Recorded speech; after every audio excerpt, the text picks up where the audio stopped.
അപ്പൊ ജുമാ നിസ്കരിച്ചാൽ കിട്ടുന്ന പ്രതിഫലം, ജുമാ നിസ്കരിച്ചാൽ കിട്ടുന്ന പ്രതിഫലം ഒന്ന് പറഞ്ഞ എത്ര കൊല്ലത്തെ ഇബാദത്ത്, എത്ര കൊല്ലത്തെ ഇബാദത്ത്. അള്ളാഹു നൽകി അനുഗ്രഹിക്കുമാറാകട്ടെ. ഈ ആഴ്ച പോയി വാങ്ങുന്ന നിയത്ത് ചെയ്യുന്നവരൊക്കെ കൈവക്ക്. പൊക്കിക്കേ. അൽഹംദുലില്ലാഹ്. ഉസ്താദ് ഖത്തീബ് ഉസ്താദ് ആരാ ഇവിടുത്തെ? നോക്കിയോ, ഇന്ന് പള്ളി നിറയും. നിങ്ങൾ ചെല്ലുമ്പോഴത്തേക്ക്, നിങ്ങൾ വെള്ളിയാഴ്ച പള്ളിക്കകത്ത് ചെല്ലുമ്പോഴത്തേക്ക് നിറയോ ഇല്ലയോ എന്നപ്പ അറിയാം. അള്ളാഹു ഈമാൻ നൽകുമാറാകട്ടെ. എന്റെ പ്രിയമുള്ള സഹോദരങ്ങളെ, ചരിത്രത്തിൽ കാണാം അബുൽ ഖാസിം ജുനൈദുൽ ബഅദാദി റളിയല്ലാഹു തആല അൻഹു മഹാനവറുകളുടെ ചരിത്രം. ജുനൈദുൽ ബഅദാദി റളിയല്ലാഹു തആല അൻഹു മഹാനവറുകൾ വെള്ളിയാഴ്ച പള്ളിയിൽ പോകുമ്പോൾ ഒരു മനുഷ്യൻ അള്ളാഹു കൊടുക്കുന്ന പ്രതിഫലത്തെ കുറിച്ച് പറയുന്നത് കേട്ടപ്പോൾ അവിടെ നിന്ന് ചിന്തിച്ചു, അള്ളാഹുവേ എനിക്ക് ഈ പ്രതിഫലം വേണം. വെള്ളിയാഴ്ച ഒന്നാമത് പള്ളിയിൽ പോയ മനുഷ്യന്റെ പ്രതിഫലം എനിക്ക് വേണം. അങ്ങനെ വെള്ളിയാഴ്ച നേരത്തെ പള്ളിയിൽ പോയി നോക്കുമ്പോ പള്ളിക്കകത്ത് ആരുമില്ല. ജുനൈദുൽ ബഅദാദി റളിയല്ലാഹു തആല അൻഹു പള്ളിക്കകത്തിരുന്ന് ചിന്തിച്ചു, അല്ലാഹു അപ്പോൾ ഒന്നാമത് വന്ന പ്രതിഫലം എനിക്കായിരിക്കും. ഇങ്ങനെ ചിന്തിച്ചു കൊണ്ടിരിക്കുമ്പോ അതാ പള്ളിക്കകത്ത് നിന്ന് ഒരു അശരീരി കേൾക്കുകയാണ്, ഖദ് സുബിഖത്ത് അബുൽ ഖാസിം. അവിടെ നിന്ന് പറഞ്ഞു, നിങ്ങളെക്കാളും പ്രതിഫലവുമായിട്ട് ആള് പോയി. ജുനൈദുൽ ബഅദാദിയോട് അവിടെ നിന്ന് പറഞ്ഞു കൊടുത്തു, മഹാനവറുകളോട് അവിടെ അശരീരി കേട്ടോ, നിങ്ങളെക്കാളും മുമ്പേ ഒരാൾ പള്ളിയിൽ വന്നിട്ട് പ്രതിഫലം വാങ്ങി. അല്ലാഹുവേ, മഹാനവറുകൾ ചിന്തിച്ചു, പടച്ചവൻ അപ്പൊ ഈ ആഴ്ച പോയി, എന്നെക്കാളും മുമ്പേ ആരോ വന്നിട്ടുണ്ട്, അടുത്ത വെള്ളിയാഴ്ച ഇത്തിരി നേരത്തെ വരാമെന്ന് കരുതിയിട്ട് പിറ്റേ വെള്ളിയാഴ്ച ഇത്തിരി കൂടെ നേരത്തെ പോയി. 11 മണിക്ക് 10 മണിക്ക് പോയിരുന്ന ആള് പിറ്റേ വെള്ളിയാഴ്ച ഒരു 8:30 ആയപ്പോഴേ പോയി പള്ളിക്കകത്തിരുന്നു. നോക്കുമ്പോ പള്ളിക്കകത്ത് ആരുമില്ല. ജുനൈദുൽ ബഅദാദി തങ്ങൾ ചിന്തിച്ചു, അല്ലാഹുവേ, എനിക്കായിരിക്കും ഈ വെള്ളിയാഴ്ച ഒന്നാമത് വന്ന പ്രതിഫലം. അപ്പോഴും അവിടെ നിന്ന് വിളിച്ചു പറഞ്ഞു, ഖദ് സുബിഖത്ത് അബുൽ ഖാസിം. മഹാനവറുകളോട് പറഞ്ഞു, ഇന്നും ഒരാൾ മുന്നേ പോയി. അല്ലാഹുവേ, മഹാനവറുകൾ വിചാരിച്ചു അടുത്ത വെള്ളിയാഴ്ചയെങ്കിലും നേരത്തെ പോകാന്ന് വിചാരിച്ചിട്ട്, അനിയ ഒന്ന് വിളിയടവനെ, അടുത്ത വെള്ളിയാഴ്ചയെങ്കിലും എനിക്ക് പ്രതിഫലം കിട്ടണമെന്ന് വിചാരിച്ചിട്ട് 3-ാമത്തെ വെള്ളിയാഴ്ച സുബഹിക്ക് പള്ളിയിൽ പോയതാ. അവിടെ തന്നെ അങ്ങിരുന്നു. 3-ാമത്തെ വെള്ളിയാഴ്ച പള്ളി സുബഹി നിസ്കരിക്കാൻ പോയിട്ട് അവിടെ തന്നെ അങ്ങിരുന്നു. കാരണം എന്തേ? എനിക്ക് ജുമയുടെ 1-ാമത്തെ പ്രതിഫലം വേണം. പള്ളിക്കകത്തിരിക്കുക. സുബഹിക്ക് പോയിട്ട് പിന്നെ വീട്ടിൽ പോയില്ല. മഹാനവറുകൾ പള്ളിക്കകത്തിരിക്കുമ്പോ അവിടെ നിന്ന് വിളിച്ചു പറഞ്ഞു, ഇന്നും പ്രതിഫലം നേരത്തെ ആള് കൊണ്ടുപോയി. അല്ലാഹുവേ, മഹാനായ ജുനൈദുൽ ബഅദാദിയോട് ജുനൈദുൽ ബഅദാദി റളിയല്ലാഹു തആല അൻഹുവിനെ പള്ളിക്കകത്തിരുന്ന് ഒരു അശരീരി കേൾക്കുകയാണ്, ഖദ് സുബിഖത്ത് അബുൽ ഖാസിം. നിങ്ങളെക്കാളും മുമ്പേ ജുമയുടെ പ്രതിഫലവുമായിട്ടൊരു മനുഷ്യനെ കടന്നുപോയി. മഹാനവറുകൾ ചിന്തിച്ചു, ആദ്യത്തെ ദിവസം 10 മണിക്ക് വന്നു, 2-ാമത്തെ വെള്ളിയാഴ്ച 8:30 വന്നു, 3-ാമത്തെ വെള്ളിയാഴ്ച 4:30 പള്ളിയിൽ കയറിയതാ. സുബഹിക്ക് വന്നിട്ട് പോലും പടച്ചവരെ, എന്നെക്കാളും മുമ്പേ ഈ പള്ളിക്കകത്ത് നിന്ന് പ്രതിഫലം വാങ്ങിയ മനുഷ്യനാരാ? മഹാനവറുകൾക്ക് അത്ഭുതമായി. പടച്ചവനെ അവിടെ നിന്ന് ദുആ ചെയ്തു. അല്ലാഹുവിന്റെ മുന്നിൽ ദുആ ചെയ്യുന്ന പടച്ചവനെ ആരാ? എനിക്കറിയണം തമ്പുരാരെ, എന്നെക്കാളും മുമ്പേ പ്രതിഫലം വാങ്ങിയ മനുഷ്യനാരാ? ആ സമയത്ത് പള്ളിയിൽ നിന്ന് അശരീരി കേൾക്കുകയാണ്, അല്ലദീ സബഖതുഹു വല്ലദീ യഖ്റുജു ഈ വെള്ളിയാഴ്ച 1-ാമത് പള്ളിയിൽ വന്ന പ്രതിഫലം കിട്ടിയ മനുഷ്യൻ ആരെന്നറിയണോ? എങ്കിലും പള്ളിക്കകത്തിരുന്നോ മഹാനവറുകളോട് പറഞ്ഞു കൊടുക്കുകയാണ്, ഉണ്ണിയെക്കാളും പ്രതിഫലം വാങ്ങിയ മനുഷ്യൻ ആരെന്നറിയണമെങ്കിലോ ഇന്ന് ജുമാ കഴിഞ്ഞ് പള്ളിയിൽ നിന്ന് ജനങ്ങൾ പിരിഞ്ഞു പോകുമ്പോ ഏറ്റവും അവസാനം പോകുന്ന മനുഷ്യന്റെ കയ്യിൽ പിടിച്ചിട്ട് ചോദിക്കൂ. അതാ പറഞ്ഞു കൊടുക്കുകയാണ്. ജുനൈദുൽ ബഅദാദി തങ്ങളോട് പറയുകയാണ്, സുബഹിക്ക് പള്ളിയിൽ വന്നിട്ട് പോലും നിങ്ങളെക്കാളും പ്രതിഫലത്തിൽ മുൻകടന്ന മനുഷ്യൻ ആരാണെന്നറിയണമെങ്കിലോ ഈ പള്ളിക്കകത്ത് ജുമാക്ക് വന്നു, ഈ പള്ളിയിൽ നിന്ന് ജുമാ നമസ്കാരം കഴിഞ്ഞു അവസാനം പിരിഞ്ഞു പോകുന്ന ആളുടെ കയ്യിൽ പിടിച്ചിട്ട് ചോദിക്കൂ, എന്റെ പ്രിയമുള്ള മുസ്ലിമേ, ജുനൈദുൽ ബഅദാദി തങ്ങൾ പള്ളിക്കകത്തിരിക്കുകയാ.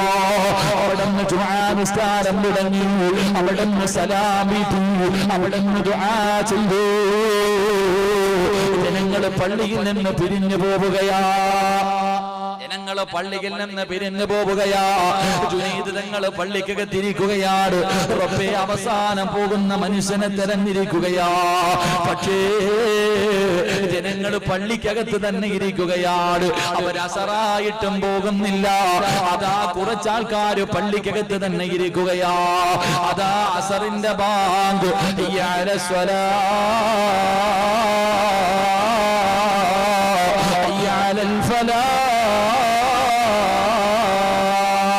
അസറിന്റെ ബാങ്ക് പള്ളിയിൽ നിന്ന് വിളിച്ചു. എന്നിട്ടും ജുമുഅയ്ക്ക് വന്നവര് പള്ളിയിൽ നിന്ന് പോയിട്ടില്ല. എന്റെ പ്രിയമുള്ളവര് 20 കൊല്ലത്തെ ഇബാദത്തിന്റെ പ്രതിഫലം കിട്ടണമെന്ന ആഗ്രഹത്തോടെ കൈപൊക്കിയവര് ഇമാം ദുആ ചെയ്യുമ്പോ ആമീൻ പറയുന്നത് പള്ളിയുടെ വെളിയിൽ നിന്നാ.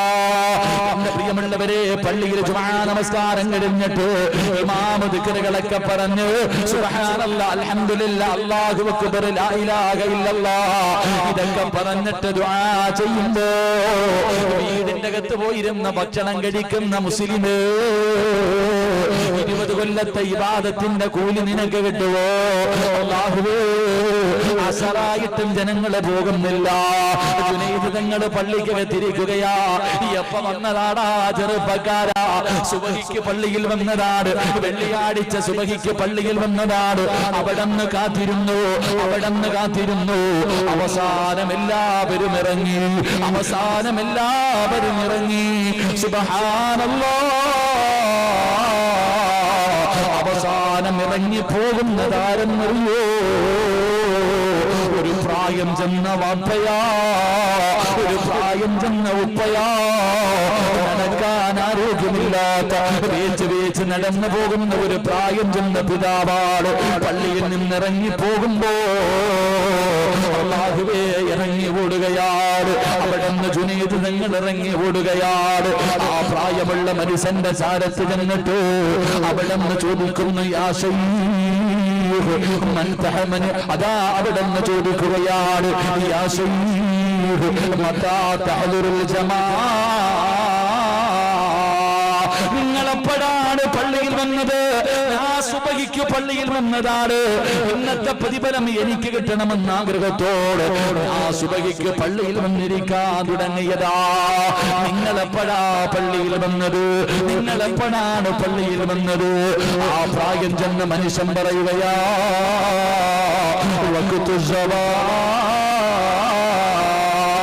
ഞാൻ എപ്പോഴാണ് വന്നതെന്നറിയോ? അവസാന സമയത്താ. സുബഹിക്ക് പള്ളിക്കകത്ത് പോയിരിക്കുക. മഹാനവറുകളോട് പറഞ്ഞു, ഏറ്റവും കൂടുതൽ പ്രതിഫലം കിട്ടിയ ആളെ അറിയണമെങ്കിൽ ഏറ്റവും അവസാനം ജുമാ കഴിഞ്ഞു പോകുന്ന ആളുടെ കൈ പിടിച്ചിട്ട് ചോദിക്കണം. മഹാനവറുകൾ കാത്തിരിക്കുക. ജുമാ കഴിഞ്ഞു ആരും പോണില്ല. അസർ വരെ വാങ്ങ് വിളിച്ചു, അപ്പോഴും തന്നെ പഠിക്കാതിരിക്കുക. എന്റെ പ്രിയമുള്ളവരെ, നമ്മളാണെങ്കിൽ ഉസ്താദ് ദുആ പറഞ്ഞിട്ട് സലാത്ത് പറയുമ്പോ വീട്ടിൽ ഇരുന്ന് ചോറുണ്ണുന്നവരാ. എന്റെ പ്രിയമുള്ള സഹോദരങ്ങൾ, അള്ളാഹു നമുക്ക് ഈമാൻ നൽകുമാറാകട്ടെ. അവസാനം ഇറങ്ങിപ്പോയതൊരു പ്രായമുള്ള വാപ്പയാ. ആ വാപ്പാടെ കൈ പിടിച്ചിട്ട് ചോദിച്ചു, ഉപ്പ, നിങ്ങൾ എപ്പോഴാ പള്ളി വന്നേ? നിങ്ങൾ ജുമായ്ക്ക് എപ്പോഴാ വന്നേ? ആ മനുഷ്യൻ പറയാ, ഏറ്റവും അവസാനമാണ് ഞാൻ വന്നേ. ഉദാഹരണം പറഞ്ഞ ബാങ്ക് വിളിക്കണ സമയത്താ പള്ളി വന്നേ. ഏറ്റവും അവസാനത്തെ സമയത്താ ഞാൻ പള്ളി വന്നേ. അപ്പൊ മഹാനവറുകളോട് ചോദിച്ചു, അപ്പൊ നിങ്ങൾക്ക് ഒന്നാമത് വന്ന പ്രതിഫലം കിട്ടാനുള്ള കാരണം എന്താ? അള്ളാഹു നമുക്ക് ഈമാൻ നൽകുമാറാകട്ടെ. ഏറ്റവും അവസാനം വന്നിട്ട് ഏറ്റവും ഒന്നാമത് പള്ളിയിൽ കയറി പ്രതിഫലം വാങ്ങിയ മനുഷ്യനാണ്. അള്ളാഹു നമുക്കും ആ പ്രതിഫലം വാങ്ങാൻ ഭാഗ്യം തരുമാറാകട്ടെ. വാങ്ങോ വെടി കൊണ്ടതുപോലെ ഇരിക്കാതെ പറ മനുഷ്യ, വാങ്ങോ. അനിയ ഫ്ലൈറ്റ് ഒക്കെ പറക്കുന്നതാ, പേടിയാ. കാരണം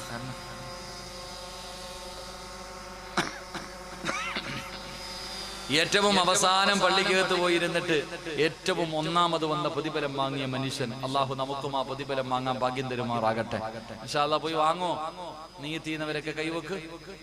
എങ്ങനെ ഉസ്താദ് ഖുതുബയ്ക്ക് രണ്ടാമത്തെ ഖുതുബയ്ക്ക് താഴെ ഇറങ്ങുമ്പോ ഞാൻ കേറും, ഒന്നാമത്തെ പ്രതിഫലവും വാങ്ങും, ഇല്ലേ? ഉസ്താദ് ഇന്നല്ലാഹ യഅ്മുറു ബിൽ അദ്ലി വൽ ഇഹ്സാനി വഇതാഇ ദിൽ ഖുർബാ വയൻഹാ അനിൽ ഫഹ്ശാഇ വൽ മുൻകർ വൽ ബഈ യഅദുകും ലഅല്ലകും തദക്കറൂൻ വലദിക്റുല്ലാഹി അക്ബർ വല്ലാഹു യഅലമു മാ തസ്നഊൻ. ഉസ്താദ് മിഹ്റാബിൽ ഇങ്ങോട്ട് ഇറങ്ങുമ്പോൾ അവിടെ നിന്ന് അല്ലാഹു അക്ബർ അല്ലാഹു അക്ബർ ഷഹദാ ഇഖാമത്ത് കൊടുക്കുമ്പോൾ നമ്മൾ കയറണേ. ഇങ്ങനെ കയറിയിട്ട് ഇമാം രണ്ടാമത്തെ സലാം വിട്ടുമ്പോൾ തന്നെ വെളിയിൽ ചാടും. എന്നിട്ട് നമുക്ക് 20 കൊല്ലം ഇബാദത്ത് ചെയ്ത കൂലി. അല്ലാഹു നമുക്ക് ഈമാൻ തരുമാറാകട്ടെ. അല്ലാഹു ഈമാൻ തരുമാറാകട്ടെ. അതുകൊണ്ട് എന്റെ പ്രിയമുള്ള സഹോദരങ്ങളെ, ഇൻഷാ അല്ലാഹ് അവിടെ ഇരിക്കുക. ഞാൻ അവസാനം പറഞ്ഞുതരാം. ഇപ്പൊ വാങ്ങിച്ചിട്ട് പോയാലോ? ആദ്യം പള്ളിയിൽ പോയി ഇരിക്കുന്നത് പോയിട്ട് ഇവിടെ അവസാനം വരെ ഇരിക്കുമോ നോക്കാം. ഇവിടെ അവസാനം വരെ ഇരിക്കുമോ നോക്കാം ഇൻഷാ അല്ലാഹ്. അൽഹംദുലില്ലാഹ്. എന്താപ്പാ എന്റെ പ്രിയമുള്ള സഹോദരങ്ങളെ, ഞാൻ നിർത്തുകയാണ്. സമയം ഒരുപാടായി. ചുമ്മാതല്ല, 12:15 ആ നിസ്കാരം കഴിഞ്ഞു പള്ളിയിൽ നിന്ന് വെളിയിലിറങ്ങുമ്പോ ജുമാ നിസ്കാരം കഴിഞ്ഞു പള്ളിയിൽ നിന്ന് വെളിയിലിറങ്ങുമ്പോ ആ മനുഷ്യൻ അള്ളാഹിനോട് പറഞ്ഞത് എന്തെന്നറിയോ? അല്ലാഹുവേ, ഈ പാവപ്പെട്ട എനിക്ക് ആരോഗ്യമില്ല അല്ലാ, ഈ വെള്ളിയാഴ്ച ഞാൻ വന്നത് ഇത്തിരി താമസിച്ചു പോയി തമ്പുരാനെ. അല്ലാഹുവേ, ഈ വെള്ളിയാഴ്ച ഞാൻ പള്ളിയിൽ വന്നപ്പോ ഇത്തിരി താമസിച്ചു പോയി. അല്ലാഹുവേ, അടുത്ത വെള്ളിയാഴ്ച എനിക്ക് നേരത്തെ പള്ളിക്കകത്ത് പോകാനുള്ള ആഫിയത്തും ആരോഗ്യവും എനിക്ക് തരണേ എന്ന് ദുആ ചെയ്തുകൊണ്ടാണ് ആ മനുഷ്യൻ ഇറങ്ങിപ്പോയത്. അതുകൊണ്ടാണ് അല്ലാഹു ആ പ്രതിഫലം കൊടുത്തത്. അല്ലാഹു നമുക്ക് ഈമാൻ നൽകുമാറാകട്ടെ. വെള്ളിയാഴ്ച പള്ളിയിൽ നിന്ന് ജുമാ കഴിഞ്ഞ് ഇറങ്ങിപ്പോയപ്പോ ആ പിതാവ് ദുആ ചെയ്തെന്നറിയല്ല, അല്ലാഹുവേ, ഇന്ന് വന്നത് ഇത്തിരി താമസിച്ചു പോയി തമ്പുരാനെ. അല്ലാഹുവേ, എനിക്ക് ആഫിയത്തും ആരോഗ്യം നീ തരണം. അടുത്ത വെള്ളിയാഴ്ച എനിക്ക് നേരത്തെ പള്ളിക്കകത്ത് പോകണം. അടുത്ത വെള്ളിയാഴ്ച എനിക്ക് ഇന്ന് വന്നതിനേക്കാളും നേരത്തെ പള്ളിക്കകത്ത് പോയി ഇരുന്നിട്ട് ജുമാ നിസ്കരിക്കണം.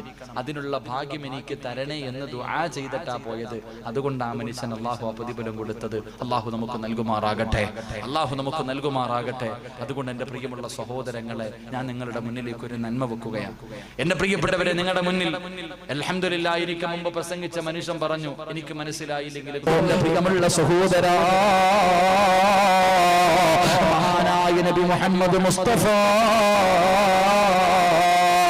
സല്ലല്ലാഹു അലൈഹി വസല്ലമ തങ്ങളെ അല്ലാഹുവിന്റെ പ്രവാചകന്റെ മുന്നിലേക്ക് ഒരു മനുഷ്യനെ കടന്നു വരികയാണ്. ഒരു പാവപ്പെട്ട മനുഷ്യനെ കടന്നു വന്നു. യാ റസൂലല്ലാഹ്, അല്ലാഹുവിന്റെ നബിയേ, ഭക്ഷണം കഴിച്ചിട്ട് ദിവസങ്ങളായി നബിയേ, ഇട്ടിരിക്കുന്ന വസ്ത്രമല്ലാതെ എന്റെ കയ്യിൽ വേറെ ഒന്നുമില്ല നബിയേ, എന്തെങ്കിലും തന്ന് സഹായിക്കു നബിയേ. നബിയുടെ മുന്നിൽ വന്നിട്ടൊരു പാവപ്പെട്ടവനെ കൈനീട്ടിയിട്ട് ചോദിക്കുകയാ. അല്ലാഹുവിന്റെ റസൂൽ തന്റെ പ്രിയപ്പെട്ട ഭാര്യയായ ആയിഷ ബീബി റളിയല്ലാഹു തആല അൻഹയുടെ മുഖത്തേക്ക് നോക്കുകയാണ്. പടച്ചവനെ തലയെന്ന് താഴ്ത്തി പിടിക്കുകയാ. കാരണം കൊടുക്കാനൊന്നുമില്ല. ആയിഷ ബീബി തലയെന്ന് താഴ്ത്തി വെക്കുകയാണ്. കാരണം കൊടുക്കാനൊന്നുമില്ല. പ്രവാചകന്റെ വീടിന്റെ അകത്ത് അല്ലാഹുവേ, ഭക്ഷണം വെച്ചിട്ട് തീ പുകഞ്ഞിട്ട് മാസങ്ങളായി. അല്ലാഹുവിന്റെ റസൂലിന് കാര്യം മനസ്സിലായി. ആ പാവപ്പെട്ടവനെ വെറും കയ്യോടെ പറന്നുവിടാ മനസ്സില്ല. അല്ലാഹുവിന്റെ റസൂൽ പറഞ്ഞു, മനുഷ്യ, എന്റെ അബൂബക്കറിന്റെ വീട്ടിലേക്ക് കടന്നതല്ലോ, എന്റെ അബൂബക്കറിന്റെ വീട്ടിലേക്ക് കടന്നതല്ലോ. ഒരിക്കലും അബൂബക്കർ വെറും കയ്യോടെ മടക്കാറില്ല. അല്ലാഹുവിന്റെ പ്രവാചകൻ അവിടെന്ന് പറയുമ്പോ ഈ പാവപ്പെട്ട മനുഷ്യനുണ്ടല്ലോ, അബൂബക്കർ സിദ്ദീഖ് റളിയല്ലാഹു തആല അൻഹുവിന്റെ വീടിന്റെ മുന്നിൽ നിന്ന് സലാം പറയുകയാ. അല്ലാഹുവേ, അബൂബക്കർ തങ്ങളുടെ വീട് തുറന്ന് വെളിയിലേക്ക് വന്നു. ആ മനുഷ്യൻ പറഞ്ഞു, അല്ലാഹുവിന്റെ പ്രവാചകൻ പറഞ്ഞു വിട്ടതാണ്, കഴിക്കാൻ ഭക്ഷണമില്ല, ഒരു രൂപ പോലും എന്റെ കയ്യിലെടുക്കാറില്ല, ഇട്ടിരിക്കുന്ന വസ്ത്രമല്ലാതെ പുതയ്ക്കാനൊരു പുതപ്പ് പോലുമില്ല, ഞാൻ പാവപ്പെട്ടവരാണ്, എന്തെങ്കിലും തന്ന് സഹായിക്കുക അബൂബക്കറേ. അബൂബക്കർ തങ്ങൾക്കറിയാ കൊടുക്കാനൊന്നുമില്ലെന്നു. വീടിന്റെ അകത്ത് കയറിയിട്ട് വീട് മുഴുവനും തിരയുകയാണ്. എന്തെങ്കിലും ഉണ്ടോ പടച്ചവര്, പാവപ്പെട്ടവന് കൊടുക്കാൻ എന്തെങ്കിലും ഉണ്ടോ പടച്ചവര്? വീട് മുഴുവനും തിരയുകയാണ്. മറ്റൊന്നും വീടിന്റെ അകത്തില്ല. അബൂബക്കർ തങ്ങൾ വീടിന്റെ പുറത്തേക്ക് വന്നിട്ട് അവിടെ നിന്ന് പറഞ്ഞു, എനിക്കൊന്നും തരാറില്ല, എന്റെ വീടിന്റെ അകത്തൊന്നുമില്ല എന്ന് അബൂബക്കർ തങ്ങൾ പറയുമ്പോ ആ മനുഷ്യൻ പറഞ്ഞു, അബൂബക്കർ, അല്ലാഹുവിന്റെ പ്രവാചകൻ പറഞ്ഞത് നിങ്ങളുടെ വീട്ടിൽ വന്നാ വെറും കൈയോടെ മടക്കില്ല എന്നാണ്. അല്ലാഹുവേ, അബൂബക്കർ തങ്ങളെ വീണ്ടും തന്റെ വീടിന്റെ അകത്തേക്ക് കയറി വീടിന്റെ കവാടം അടച്ചു. വീട് മുഴുവനും തിരഞ്ഞു നോക്കി, കൊടുക്കാനൊന്നുമില്ല. അബൂബക്കർ തങ്ങളിരുന്ന് കരയുകയാ. എന്തിനാ കരയുന്നത്? ആഗ്രഹത്തോടെ മുത്തുനബി പറഞ്ഞു വിട്ട മനുഷ്യര് കൊടുക്കാനൊന്നുമില്ലല്ലോ തമ്പുരാര്. വിറങ്ങിയോടെ മടക്കാ മനസ്സില്ലാതെ വന്നപ്പോ അബൂബക്കർ തങ്ങൾ വീടിന്റെ അകത്തിരുന്ന് കരയുകയാ. പാവപ്പെട്ടവൻ വീടിന്റെ വെളിയിൽ നോക്കി നിൽക്കുകയാണ്. പടച്ചവരെ കുറെ സമയം കഴിഞ്ഞു. അബൂബക്കർ സിദ്ദീഖ് റളിയല്ലാഹു തആല അൻഹു പടച്ചവനെ ഒരു വസ്ത്രമെടുത്തിട്ട് വീടിന്റെ വാതിലിന്റെ ഇടയിലൂടെ ആ മനുഷ്യന് കൊടുത്തിട്ട് പറഞ്ഞു, ഇതേ എന്റെ കയ്യിലുള്ളൂ, തരാനൊന്നുമില്ല. വെറും കൈയോടെ മടക്കാ മനസ്സില്ല. അല്ലാഹുവേ, ആകെയുണ്ടായിരുന്ന വസ്ത്രമെടുത്ത് കയ്യിൽ കൊടുത്തു. ആ മനുഷ്യൻ ആ വസ്ത്രവുമായി കടന്നുപോയി. വല്ലാത്ത സന്തോഷമായി. എന്റെ പ്രിയമുള്ളവരെ, അല്ലാഹുവിന്റെ പള്ളിയിൽ നിന്ന് ബാങ്ക് വിളിച്ചു. നമസ്കാരത്തിന്റെ ബാങ്ക് വിളിച്ചു. അല്ലാഹുവിന്റെ റസൂലിന്റെ പള്ളിയിൽ ബാങ്ക് വിളിച്ചു. എല്ലാവരും പള്ളിയിലേക്ക് കടന്നു വന്നു. ബിലാൽ തങ്ങൾ ഇഖാമത്ത് കൊടുത്തു. എല്ലാവരും പള്ളിയിലേക്ക് സഫ് കെട്ടി നിന്നു. അല്ലാഹുവിന്റെ റസൂൽ ഇമാമത്ത് നിന്നു. നമസ്കാരം കഴിഞ്ഞിട്ട് അല്ലാഹുവിന്റെ റസൂൽ സലാം വീട്ടിയിട്ട് തിരിയുമ്പോ എപ്പോഴും പ്രവാചകന്റെ ചാരത്തിരുന്ന് കരയുന്ന അബൂബക്കർ തങ്ങളെ കാണുന്നില്ല. നബിയുടെ പുറകിലിരിക്കുന്ന അബൂബക്കർ തങ്ങളെ കാണുന്നില്ല. അല്ലാഹുവിന്റെ റസൂൽ ചോദിക്കുന്നു, അയിന അബൂബക്കർ, എന്റെ അബൂബക്കർ എവിടെ? പള്ളിയിൽ വന്നിട്ടില്ല നബിയേ. സഹാബാ, എന്റെ അബൂബക്കറിന് എന്ത് പറ്റി? രോഗം പിടിച്ച് കിടക്കുകയാണോ? എന്തെങ്കിലും പ്രയാസത്തിലാണോ? നോക്ക് സഹാബാ, നബി അവിടെ പറയുമ്പോ മഹാനായ അബൂ തൽഹ റളിയല്ലാഹു തആല അൻഹു അബൂബക്കർ തങ്ങളുടെ വീട്ടിലേക്ക് കടന്നുപോയത്. പടച്ചവരെ, മുത്തുനബി വീടിൻ പള്ളിയുടെ മുന്നിലിരിക്കുകയാണ്. മസ്ജിദുൻ നബവിയിൽ അല്ലാഹുവിന്റെ റസൂൽ ഇരിക്കുമ്പോ അബൂ തൽഹ റളിയല്ലാഹു തആല അൻഹു നിറകണ്ണുകളോടെ കരഞ്ഞുകൊണ്ട് വരികയാ.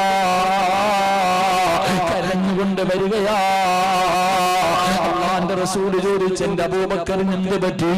യാ റസൂലല്ലാഹ്, രോഗമൊന്നുമില്ല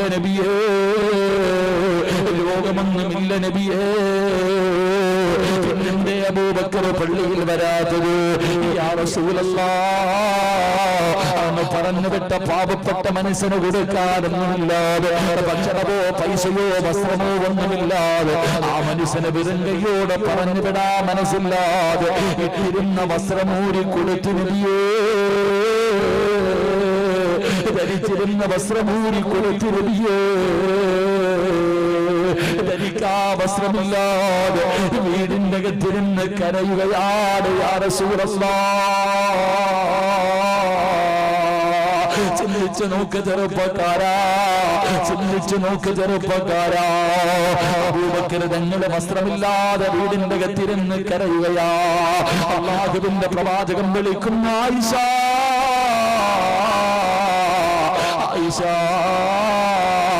എന്തെങ്കിലും എടുത്തു കൊടുക്ക ആയിഷ, നിന്റെ വാപ്പയ്ക്ക ആയിഷ. മുത്തുനബി അവിടെ നിന്ന് വിളിച്ചു പറയുമ്പോ ആയിഷ ബീവി റളിയല്ലാഹു തആല അൻഹ വീടിന്റെ അകത്ത് കയറി തിരയുകയാണ്. എന്തിനറിയോ? തന്റെ പ്രിയപ്പെട്ട വാപ്പായ്ക്ക് അവിടുത്തെ മറക്കാനൊരു വസ്ത്രമാ. വീട് മുഴുവനും തിരഞ്ഞു നോക്കി. അവസാനം അല്ലാഹുവേ, പറഞ്ഞവര് പടയെങ്കി പോലെ എന്തോ കിട്ടി. പടച്ചവനെ എടുത്തവിടെന്ന് കൊടുക്കുകയാണ്. അല്ലാഹുവേ, അബൂ തൽഹ റളിയല്ലാഹു തആല അൻഹു കൊണ്ടുകൊടുക്കുമ്പോ മഹാനായ സയ്യിദുനാ അബൂബക്കർ സിദ്ദീഖ് സിദ്ദീഖ് റളിയല്ലാഹു തആല അൻഹു പടച്ചവരെ ആ കീറിപ്പറഞ്ഞ പടയങ്കിയും ധരിച്ചുകൊണ്ട് മുത്തുനബിയുടെ ചാരത്തേക്ക് കരഞ്ഞുകൊണ്ട് വരികയാ. ആ രംഗം കണ്ടിട്ട് മലക്കുകൾ പോലും കരഞ്ഞുപോയി. ആ ഒരു രംഗം കണ്ടിട്ട് മലക്കുകൾ കരഞ്ഞുപോയി. ജിബ്രീൽ അലൈഹിസ്സലാം കരഞ്ഞുപോയി. മണൽത്തരികൾ പോലും കരഞ്ഞുപോയി. അല്ലാഹുവിന്റെ റസൂലിന്റെ മുന്നിലേക്ക് കരഞ്ഞുകൊണ്ട് മഹാനായ അബൂബക്കർ തങ്ങളെ കടന്നു വരികയാ. അല്ലാഹുവിന്റെ റസൂൽ ചോദിച്ചു, എന്തിനാ അബൂബക്കറെ കരയുന്നത്? യാ റസൂലല്ലാഹ്, എന്റെ ഒരു ജമാഅത്ത് പോയല്ലോ നബിയേ, എന്റെ ഒരു വഖത്ത് നിസ്കാരം അങ്ങയുടെ പുറകിൽ നിന്ന് നിസ്കരിക്കാൻ കഴിയാതെ പോയല്ലോ. എന്റെ പ്രിയപ്പെട്ടവരെ, നിങ്ങൾ ആരും നിങ്ങളുടെ വീട് മുഴുവനും കൊടുക്കണമെന്ന് പറയുന്നില്ല, ഈ സമ്പാദിച്ചത് മുഴുവനും കൊടുക്കണമെന്ന് പറയുന്നില്ല. എന്റെ പ്രിയമുള്ളവരേ, അല്ലാഹു നിനക്ക്